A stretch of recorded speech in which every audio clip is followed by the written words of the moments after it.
আসসালামু আলাইকুম ওয়া রাহমাতুল্লাহি ওয়া বারাকাতুহু। আজকে আমরা বাংলা ক্লাস নিয়ে আলোচনা করব। আজকে আমাদের বাংলা ক্লাসের আলোচনার বিষয় হচ্ছে সমাজ। আপনারা যদি সমাজ ক্লাসটা করেন তাহলে আপনার প্রাইমারি, নিবন্ধন এবং বিসিএস পরীক্ষায় যে কোনো প্রশ্ন আসুক না কেন আপনারা উত্তর দিতে পারবেন। আমরা কৌশলের মধ্যে আজকে সমাজ শিখব। আমরা এখানে লিখছি সত্য কথা উপমান আর মিথ্যা কথা উপমিত কর্মধারয় সমাস। তাহলে এইগুলো মানে যেটা সত্য কথা হবে সেটা হচ্ছে উপমান কর্মধারয় সমাস, আর যেটা মিথ্যা কথা বলে সেটা হচ্ছে উপমিত কর্মধারয় সমাস। আমরা কিছু উদাহরণ দিচ্ছি, দেখেন। তুষার শুভ্র, তুষার শুভ্র। তুষার এটা হচ্ছে কি, তুষার শব্দ অর্থ হচ্ছে বরফ, শুভ্র অর্থ সাদা, সব শুভ্র অর্থ সাদা। তার তুষার শুভ্র শব্দের অর্থ হচ্ছে কি সাদা। তুষার তো সাদা, বরফ হয় সাদা আর শুভ্র হয় সাদা, মানে সাদা সাদা, মানে উপমান। বরফ তো সাদাই হয়, তাহলে সত্য কথা, এটা হচ্ছে উপমান কর্মধারয় সমাস। আবার ধরেন কাজল কালো, কাজল কালো, তাহলে কাজল কি হয়, কালো হয়, তাহলে এটা কি সত্য কথা, সেইটা হচ্ছে অপমান উপমান কর্মধারয় সমাস, উপমান কর্মধারয় সমাস। তারপর কুসুম কালো, কুসুম কোমল, কুসুম কোমল, কুসুম অর্থ কোমল, কুসুম অর্থ নরম, কোমল অর্থ কি নরম, তাই নরম নরম মানে হচ্ছে সত্য কথা। এই সত্য কথা যদি থাকে সেটা হচ্ছে উপমান কর্মধারায় সমাস। আর যদি হয় মিথ্যা কথা, উপমিত, মিত কথা আছে মানে মিথ্যা, এই মিথ্যা কথা দ্বারা এটা হচ্ছে উপমিত কর্মধারা। কিভাবে, মুখ চন্দ্র, মুখ তো আর চন্দ্রের মতো হয় না, হয় হয় না, তাহলে এটা মিথ্যা কথা, এটা হচ্ছে উপমিত কর্মধারায় সমাস। সিংহ পুরুষ, পুরুষ তো কখনো সিংহ হইতে পারে না, তাহলে এটা মিথ্যা কথা, সেটা হচ্ছে উপমিত কর্মধারায় সমাস। বাঘের বাচ্চা, আমরা মাঝে মাঝে বলি তুই সাহস দেখে বলি কি বাঘের বাচ্চা, তুই তো বাঘের বাচ্চা, বাঘের মানুষ তো আর বাঘের বাচ্চা হইতে পারে না, এটা মিথ্যা কথা। এই মিথ্যা কথাটা মানে হচ্ছে এটা হচ্ছে উপমিত কর্মধারায় সমাস। আমরা জানতে পারলাম যে যেটা সত্য কথা সেটা হচ্ছে উপমান কর্মধারয় সমাস, আর যেটা মিথ্যা কথা সেটা উপমিত কর্মধারয় সমাস।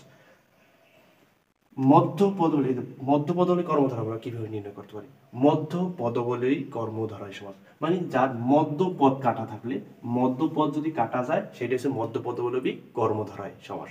মানে সেটা কি, মধ্য পদবলী কর্মধারয় সমাস, যার মধ্য কাটা যাবে সেটা হচ্ছে মধ্য পদবলী কর্মধারয় সমাস। তার সঙ্গে দেখি সাহিত্য বিষয়ক সভা, সাহিত্য বিষয়ক সভা, এতে বিষয়ক শব্দটা কাটা মানে হচ্ছে সাহিত্য সভা, সাহিত্য সভা, সাহিত্য বিষয়ক সভা থেকে কি হচ্ছে সাহিত্য সভা, মানে মধ্যপদ কাটা মানে হচ্ছে মধ্যপদলোভী কর্মধারায় সমাস। স্মৃতি রক্ষার্থে সৌধ, সৌধ, তাহলে এই রক্ষার্থে কাটা মানে হচ্ছে স্মৃতি সৌধ, মানে মধ্যপদলোভী কর্মধারায় সমাস। মানে মূল কথা হচ্ছে যার মধ্যপদ কাটা সেটা হচ্ছে মধ্যপদলোভী কর্মধারায় সমাস। অলোক তৎপুরুষ সমাস আমরা কিভাবে নির্ণয় করব? অলোক তৎপুরুষ সমাস, প্রথম অংশে বিভক্তি থাকবে কিন্তু দ্বিতীয় পদকে বুঝতে হবে। প্রথম অংশে বিভক্তি থাকবে কিন্তু দ্বিতীয় পদকে বুঝাবে, সেটা হচ্ছে অলোক তৎপুরুষ সমাস।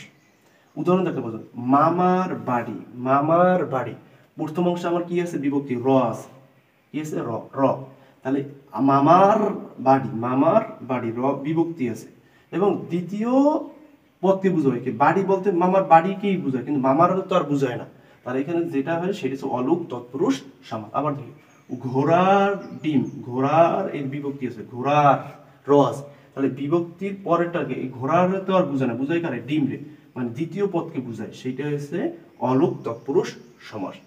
সোনার বাংলা, সোনার বাংলা, তাহলে সোনার বাংলা, এই সোনার বাংলা দ্বারা কাকে বুঝাইছে, বাংলাকে বুঝাইতেছে, তাহলে এখানে প্রথমে বিভক্তি আছে দ্বিতীয় পদকে বুঝায়, সেটা হচ্ছে অলোক তৎপুরুষ সমাস।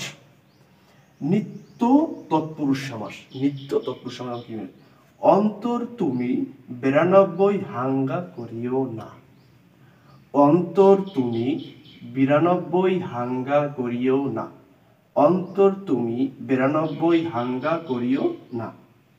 এটার মাধ্যমে আমরা নিত্য তৎপুরুষ সমাস নির্ণয় করতে পারি। যেমন কি, অন্তর, যে শব্দটা শেষে অন্তর থাকবে সেটা হচ্ছে নিত্য তৎপুরুষ সমাস। যেমন দেশান্তর, দেশান্তর, রূপান্তর, তেপান্তর, মানে লাস্টে শব্দ শেষে যদি অন্তর কথা উল্লেখ থাকে, অন্তর কথা থাকলেই সেটা হচ্ছে কি নিত্য তৎপুরুষ সমাস।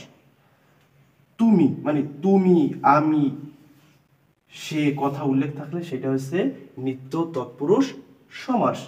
আছে 92 কথা উল্লেখ থাকলে সেটা হচ্ছে নিত্য তৎপুরুষ সমাস। হাঙ্গা মানে হস্তান্তর থাকলে সেটা হচ্ছে নিত্য তৎপুরুষ সমাস। গৃহন্তর থাকলে সেটা হচ্ছে নিত্য তৎপুরুষ সমাস। আশা করি আমাদের এই কৌশলের মাধ্যমে আপনি নিবন্ধন পরীক্ষা এবং প্রাইমারি পরীক্ষা, বিসিএস পরীক্ষা যে প্রশ্ন আসুক না কেন, আপনি এই যে উপমান কর্মধারয় সমাস, উপমিত কর্মধারয় সমাস, মধ্যপদী কর্মধারয় সমাস, অলুক তৎপুরুষ সমাস, নিত্য তৎপুরুষ সমাস নির্ণয় করতে পারবেন। আমরা এখানে টেকনিকগুলো এখানে তুলে ধরছি, কিছু উদাহরণ দিলাম।